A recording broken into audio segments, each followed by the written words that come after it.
Olá! O Procurador-Geral do Trabalho, Alberto Balazeiro, está completando um ano à frente do MPT.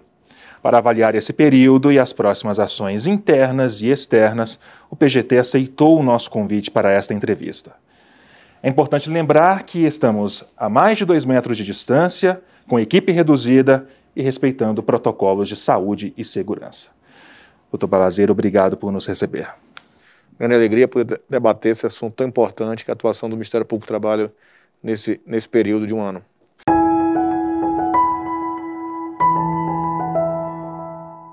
Uma das metas da sua gestão é reforçar a imagem institucional do MPT. Como está essa imagem atualmente?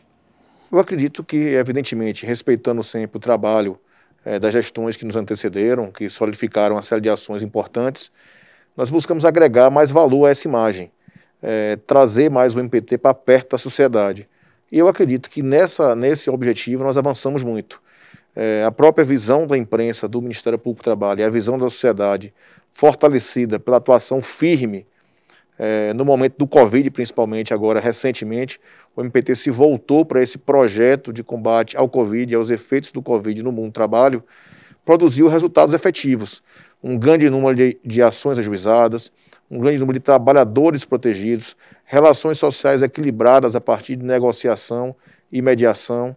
Então, todo um contexto que nesses 12 meses pôde ser fortalecido. Acredito que a imagem do Ministério Público do Trabalho como ente de equilíbrio das relações de trabalho, de busca da negociação, da conciliação e de relações de trabalho mais justas e equilibradas, nesse período se fortaleceu bastante. Quais avanços foram obtidos internamente e externamente, especificamente, durante esse período? Quando candidato ainda a Procurador-Geral do Trabalho, nós estruturamos um grupo de propostas amparadas em alguns eixos. E dois eixos centrais, o primeiro você me indagou um pouco antes, que era a questão da projeção institucional, a gente avançar na projeção institucional, e os outros dois eram gestão administrativa e atuação resolutiva. E após um ano eu posso avaliar, quando a gente fala em avanço de imagem, avanço de atuação, que a interligação desses eixos produziu muitos resultados. Então você pôde, a partir de uma arrumação orçamentária, um trabalho orçamentário de articulação, ter mais recursos, investir mais na atividade finalística. Então, o debate que vinha sendo feito, voltado, e é um debate que a gente defendia desde 2017, voltado à atuação por resultado, à atuação por evidência, que é buscar fazer com que o Ministério Público se paute e não seja pautado, que é um dos pontos centrais do debate das próprias instituições ministeriais no Brasil hoje, foram implementados nesse período. Então, a gente avançou em projetos de atuação finalística, a gente avançou em projetos de gestão administrativa e, com isso, a sociedade, que é a projeção, começou a ver o Ministério Público do Trabalho com os olhos de uma instituição que apresenta resultados. O maior exemplo, como eu já havia dito, o GT Covid, que ele apresenta uma atuação firme em um momento crucial do país. O senhor também otimizou o orçamento do órgão. Sim, a gente estruturou alguns programas que foram apresentados, entre eles o Locação Zero, o programa de energia solar, o programa de debate dos limites orçamentários da Emenda Constitucional 95, que possibilitaram que a instituição, a partir da gestão interna e da articulação com a própria PGR e com os canais com que a gente trabalha, ter um orçamento que possibilita a instituição manter uma toada de crescimento constante, principalmente de apresentar mais resultados para a sociedade que tanto precisa das nossas ações.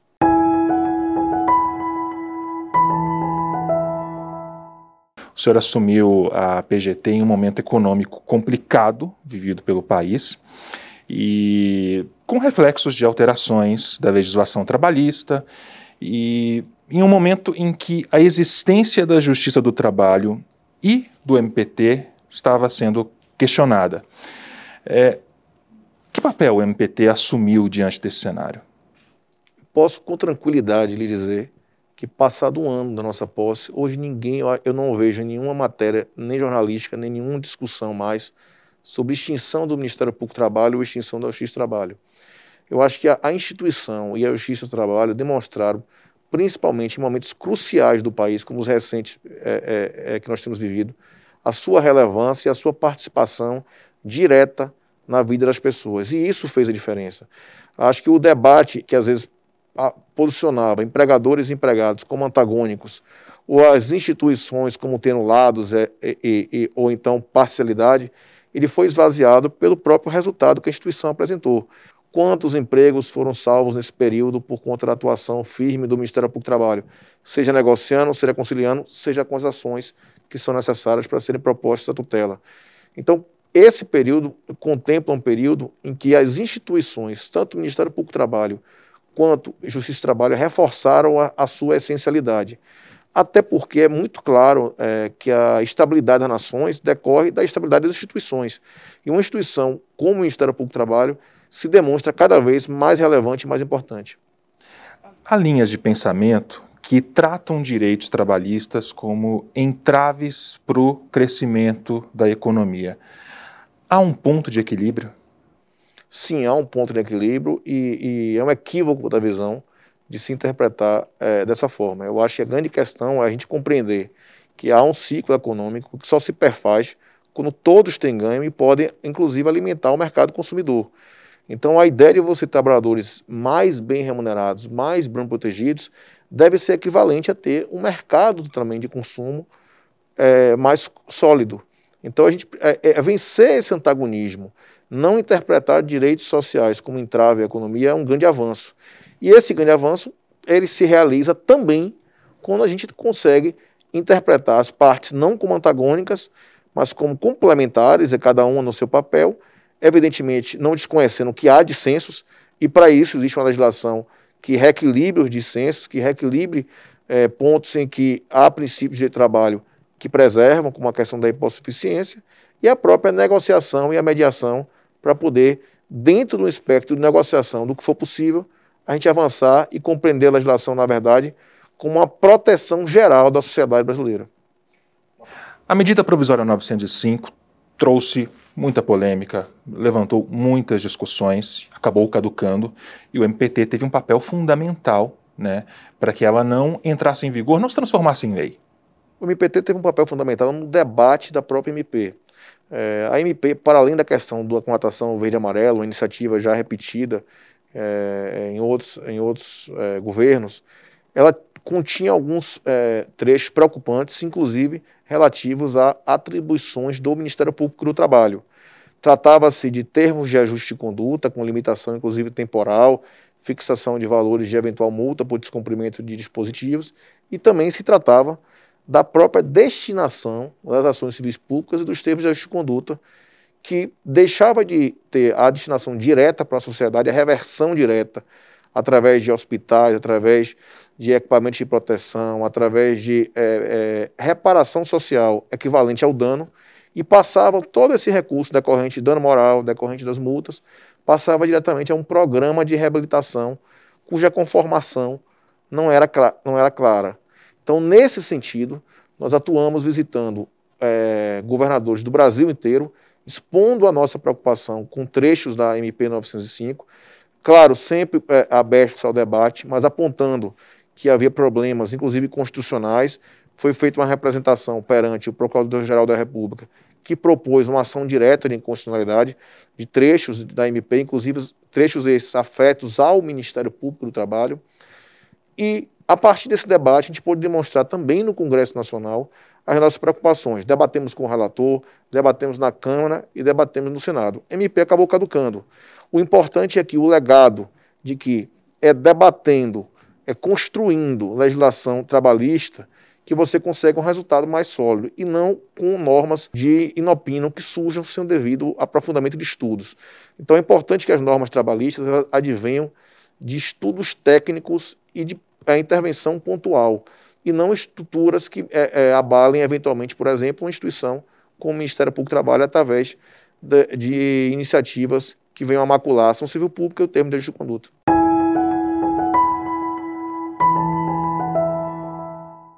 Nós estamos vivendo um dos momentos mais difíceis da história, com a pandemia de Covid-19, e desde o início o MPT se preparou, né, se organizou para enfrentar essa pandemia do novo coronavírus. Queria que o senhor detalhasse as ações, como o MPT tem trabalhado. Nós tínhamos uma preparação nesse ano de 2020 para, já mais sólidos no critério orçamentário, poder converter essa solidez em uma atuação transversal, pautada na questão das evidências e no debate que vem sendo feito desde o ano passado acerca da atuação resolutiva, da atuação por evidências. E nesse contexto nós tínhamos um planejamento com as coordenadorias nacionais e com os procuradores-chefes de uma interlocução para atuação transversal, trabalho digno e desenvolvimento. Todos nós fomos, de certa maneira, surpreendidos com a profundidade da crise da pandemia e, por termos esse estudo já prévio pronto, tivemos a felicidade de converter de imediato esse estudo prévio em um GT, um grupo de trabalho. O Ministério Público do Trabalho, logo depois do primeiro caso de perecimento, de morte, com a pandemia, já tinha um grupo de trabalho criado.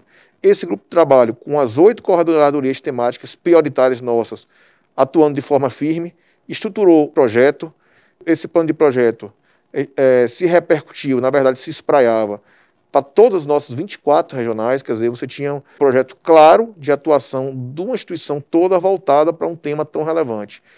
Estruturado também, mais uma vez, em 3 eixos. O primeiro de articulação política, atuação do PGT, dos procuradores-chefes e de alguns colegas nos temas das medidas provisórias, notadamente 927 e 936, as atuações nos estados e nos municípios.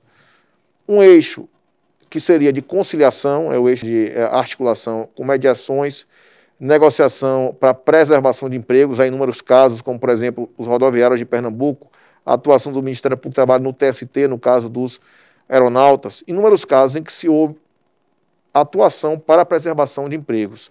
Ainda que em alguns casos tenha havido redução salarial, mas houve preservação do trabalho. Também negociação para proteção, entrega de equipamentos. E o último eixo, não menos importante, ele é residual por natureza, mas é um eixo que é essencial, que é o eixo de propositura de ações judiciais e medidas administrativas que se afigurem necessárias, já que os outros eixos podem não ter avanços. Nesse contexto também foram editadas 13 notas técnicas pelo GT Covid. Haviam me perguntado em outra ocasião sobre o momento do Covid no Brasil e a história. As notas técnicas expedidas pelo Ministério Público do Trabalho traduzem a cronologia também do que aconteceu no Brasil. As áreas que demandaram atuação imediata, as áreas que mantiveram o serviço essencial, a questão do teletrabalho, a questão dos professores, a questão do empregado doméstico, a questão do combate à discriminação, tudo isso está espelhado nas notas técnicas. Foram expedidas também notas relacionadas às próprias medidas provisórias e também nos estados um grande número de ações, e são cerca de 268 ações hoje, um universo perto de 30 mil denúncias, um número expressivo também de termos de ajuste de conduta, atuação em diversos setores, lembrando que, em que pese a instituição ter usado o projeto Covid como central, atuações outras não deixaram de ser feitas por serem igualmente relevantes e que não poderiam guardar. Caso, por exemplo, as operações de combate ao trabalho escravo, que se mantiveram mesmo nesse contexto da pandemia. Então, o cenário deixa uma mensagem muito clara. A atuação estruturada, ela produz resultados e os resultados são melhores para a sociedade. Sobre medidas provisórias, como o MPT avalia as MPs que transformaram, que alteraram a legislação trabalhista? Inclusive, uma delas virou lei, que é a MP 936. Nesse momento foram editadas as 2 MPs centrais, né? A 927 e a 936. Eu compreendo as medidas provisórias como medidas de exceção para um momento de exceção. Nós temos críticas a pontos da medida provisória, nós explicitamos essas críticas em notas técnicas que foram expedidas, trabalhamos no Congresso Nacional para mudar os pontos em que nós acreditávamos que mereciam ter uma abordagem diferente. Tivemos êxito em muitos pontos da MP 936, outros a 927 que perdeu vigência. Tivemos um debate inicial sobre uma questão de uma suspensão para treinamento, que depois foi revogada por uma outra medida provisória que o presidente editou, e depois outros pontos que também nós tínhamos preocupação, como a questão da caracterização do Covid como doença ou não ocupacional. É um debate que depende, precisa ser analisado sob o aspecto epidemiológico, e alguns pontos da própria 936 também, em que houve discussão e que nós podemos contribuir. Nós entendemos as medidas como medidas de exceção para um momento de exceção. A nossa preocupação é que não se perpetuem diferenças decorrentes desse momento para um momento posterior, que a gente entende que a economia vai ter o seu curso normal e as relações precisam também ser equivalentes. Medidas de exceção para momentos de exceção.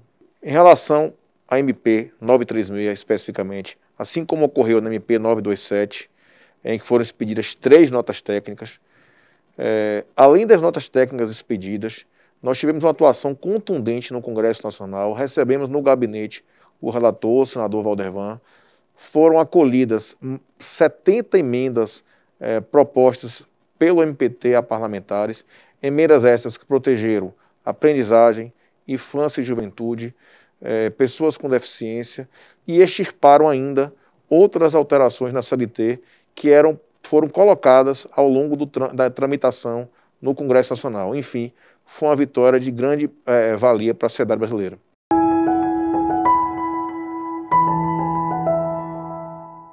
A reforma trabalhista completa em 2020 3 anos.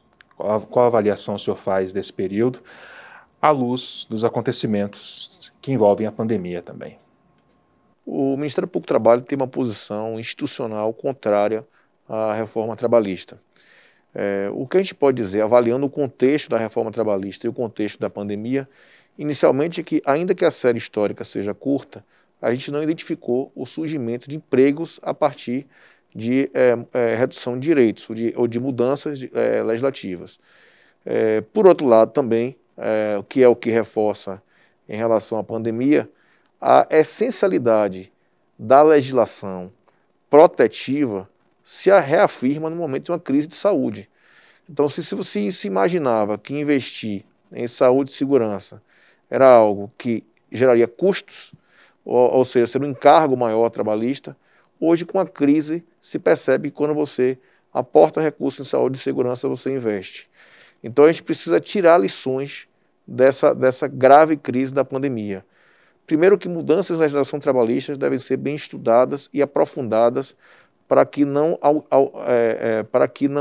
ao invés de alcançar os resultados esperados, gerem mais informalidade ou gerem mais desassistência. E a segunda lição é romper esse ciclo de antagonismo entre empregados e empregadores a partir de construções mais consensuadas e que, mantendo os direitos sociais, mantendo a legislação, possibilitem uma maior articulação de todos. Há uma percepção generalizada de que o mundo do trabalho vai mudar após a pandemia. Por exemplo, parece que o teletrabalho, conhecido como home office, veio realmente para ficar. Como fica a relação empregado-empregador nesse contexto? É uma pergunta particularmente difícil, porque o contexto do pós-pandemia ainda não chegou, né? O que a gente pode avaliar é que esse momento serviu primeiro para tirar alguns mitos relacionados ao teletrabalho, como, por exemplo, o mito de que o teletrabalho sempre seria um benefício. Então, a pessoa teria um momento mais para ter o lazer em sua casa, para a convivência com a família. Quando, na verdade, a gente percebeu grandes dificuldades no manejo do teletrabalho. Por exemplo, a questão do controle de jornada, da limitação da jornada, da separação entre o momento do trabalho e o momento de convivência com a família, o momento do lazer. Os dias da semana, sempre tem sido dito que as pessoas perderam o nexo, o fluxo do dia da semana, do final de semana, mas o final de semana é essencial, porque é o descanso semanal. O contexto dos equipamentos que as pessoas utilizam em casa, uma análise séria de ergonomia. E quando eu falo em ergonomia, eu não falo de cadeira, não falo apenas de postura, eu falo de ergonomia como modo de organização do trabalho. O horário que se dá ao trabalho, o tipo de demanda que eu vou posicionar o teletrabalho. A reforma trabalhista, a Lei 13.467, tratou do teletrabalho, incluindo artigos na CLT. Ali se tratava de um teletrabalho facultativo, que não foi o caso do teletrabalho decorrente da pandemia, que foi um teletrabalho ocasionado do isolamento social por razão da doença, das medidas sanitárias, em razão das medidas sanitárias adotadas. Nesse contexto, ainda se tem pouca noção das consequências.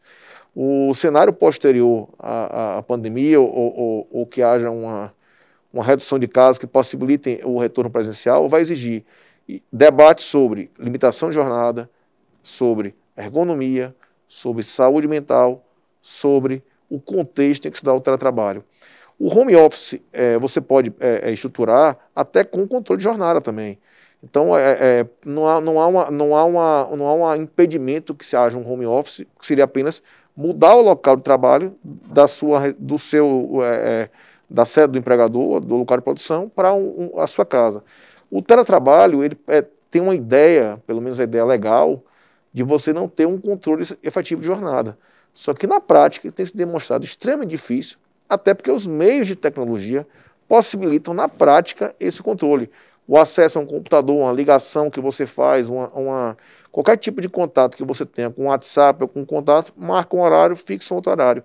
Então a gente tem que ter um estudo muito profundo para que, ainda que utilizando os instrumentos tecnológicos, a gente possa ter preservação essencial de saúde e segurança.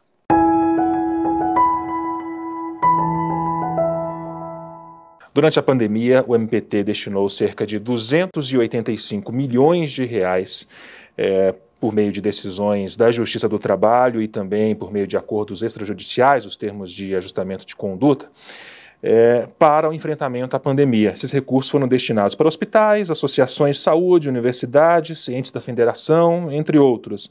Como é que o senhor avalia os impactos dessas destinações? Os impactos são extremamente positivos.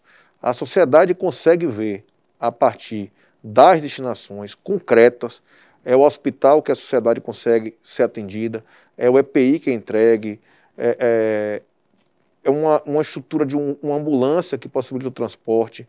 Tudo isso tem sido permitido através das destinações, tem sido possibilitado pelas destinações. Então, o grande mérito dessas destinações é dar concretude às ações. É a sociedade ver que aquela ação civil pública para reparar aquele dano ambiental do trabalho naquela comunidade, ela teve a reversão para aquela comunidade. É a identificação concreta do que o Ministério Público do Trabalho faz. São ações que nos orgulham, as destinações elas devem ser sempre fiscalizadas por todos, mas têm produzido resultados de grande relevância. O MPT sempre atuou na preservação da saúde dos trabalhadores, principalmente dos frigoríficos, e durante a pandemia essa atuação se intensificou. Como é que o senhor avalia também esse trabalho? Um trabalho importantíssimo. Nós temos um projeto histórico voltado para o trabalho no frigorífico, que é um trabalho realizado em condições muito especiais. E nesse contexto da pandemia, os colegas que integram esse projeto tiveram uma atuação muito firme, também muito negociada. Nós construímos, eu participei de uma construção de um diálogo com o setor para poder a gente avançar. O setor de frigorífico ele tem algumas especificidades que favorecem a questão do adoecimento, pelo contexto de produção, ambiente fechado, na sua maioria, trabalhadores, um grande número de trabalhadores, a questão da proximidade entre eles. Então era necessário uma atenção especial. E essa atenção especial foi dada, como eu disse, buscando sempre construir soluções negociadas, um grande número de TACs com empresas do setor inteiro, um número assombroso de TACs, e, em muitos casos, quando a solução consensuada não se avançou, foram propostas ações civis públicas para tutelar direitos sociais, proteger a saúde e segurança. Lembrando que, nesse caso, é uma atuação do Ministério Público do Trabalho que protege, além do trabalhador e do próprio empregador, protege também a sociedade, já que a circulação desses profissionais, nesse momento, também o adoecimento deles também se revertia em adoecimento para a própria comunidade na qual eles residiam ou circulavam.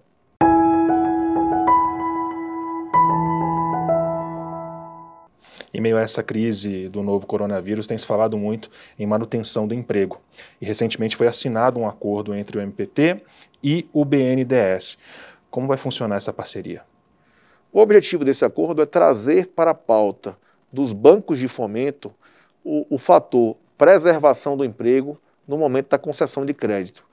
Então, há um cenário em que há uma crise econômica, o setor produtivo se socorre do BNDES diretamente, do BNDES e dos bancos de fomento diretamente, ou através das instituições bancárias habituais que recebem crédito do BNDES. O nosso objetivo com essa parceria é consensuar cláusulas e medidas em que o fator empregabilidade seja um fator preponderante para a concessão do crédito, como, por exemplo, taxas de juros menores ou condições melhores de concessão do crédito para quem preserva a mesma faixa de emprego. Então, o fator preservação de emprego tem que ser levado em consideração e esse é um avanço institucional de diálogo possível e construído. Antes de encerrarmos, 2 perguntas. Quais as principais conquistas obtidas neste primeiro ano de mandato e quais os principais desafios que o senhor acredita que vai enfrentar nos próximos 365 dias? Eu tenho muito orgulho de ser Procurador-Geral do Trabalho. Lutei muito para alcançar esse cargo, encabecei a lista, fui nomeado e cheguei ao cargo sendo o primeiro Procurador do Trabalho que alçado a Procurador-Geral do Trabalho. Ou seja, eu venho da base, diretamente, e cheguei aqui à PGT com muita vontade de contribuir com os colegas, de coletivamente construir algo diferente. O primeiro ponto desse primeiro ano, eu acho que é um cenário de construção de algo positivo, ainda que com todas as adversidades. A instituição tem que crescer, tem que solidificar suas ações, mesmo em um contexto que vivemos hoje, inclusive, de uma grande tragédia, que é o perecimento de mais de 100 mil vidas. Isso não pode ser esquecido jamais. Mas temos que, mesmo nesse cenário difícil, reagir. E a nossa reação tem sido feita com uma estruturação orçamentária melhor, para termos recursos para investir nas nossas ações, fortalecimento da atuação na ponta e, principalmente, através de uma projeção, escancarar as portas do Ministério Público do Trabalho, não é nem abrir, para que a sociedade tenha no Ministério Público do Trabalho uma instituição aliada na defesa dos direitos sociais, na busca do equilíbrio e na construção de uma sociedade mais justa. Eu acho que quem passa por esse cargo que eu estou hoje sempre tem esse sonho e eu me associo e vivencio essa prática na construção coletiva de um Ministério Público do Trabalho mais forte e que apresente melhores resultados. Os desafios para o próximo ano são imensos, mas a confiança no coletivo, a confiança nos colegas é muito grande também. Os resultados têm trazido a sociedade sempre para o nosso lado. Então, com a sociedade e os colegas, o Ministério Público do Trabalho, membros, servidores, servidoras, terceirizados, estagiários e sociedade do mesmo lado, eu tenho convicção que esses desafios serão superados. Sabemos de debates sobre mudança de legislação, sabemos de debates sobre empregabilidade, sobre retorno de uma crise econômica que se apresenta, mas o importante é estarmos unidos e conscientes agora, mais do que nunca, de que o caminho da institucionalidade, e essa é a nossa mensagem do Ministério Público do Trabalho, tem sempre um grande legado, um grande êxito a trazer para a sociedade. Mais uma vez, obrigado por nos receber, doutor Bavazeiro. Eu que agradeço, é sempre uma excelente oportunidade, ainda mais poder falar desse um ano de tanto trabalho e de tanto ainda a ser construído. Outras ações do Ministério Público do Trabalho você acompanha no site www.mpt.mp.br e também nas redes sociais.